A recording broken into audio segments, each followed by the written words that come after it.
Our scientists have backgrounds in, for example, food processing, food science and technology, biophysics.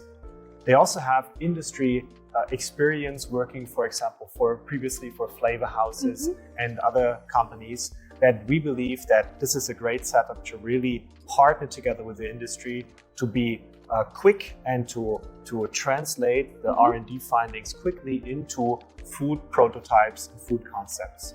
We have the whole range of equipment where we can cover the whole value chain from the raw material up until the packaged food, which means we can do the raw material mixing, we can do the texturization using extrusion, we can do then the post-processing where we have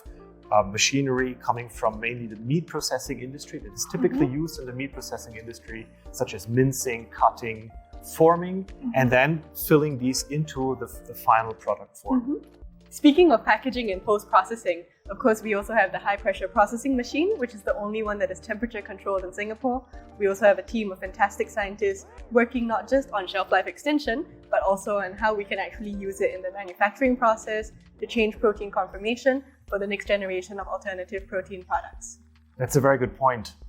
The specification of the high-pressure processing, where we can go up to 6,000 bar and we have a larger range of temperature control, allows us to innovate new foods. And I think this is something that is also unique for our food processing joint lab, that we're not only limiting our activities to the main utilization area of the equipment that we have, but we constantly look into new application potentials of the tools and the equipment that we have.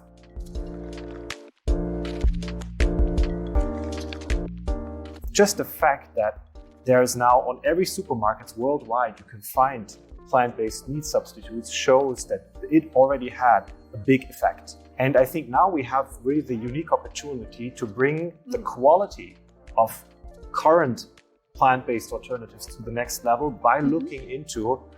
other technologies such as precision fermentation or fermentation in general,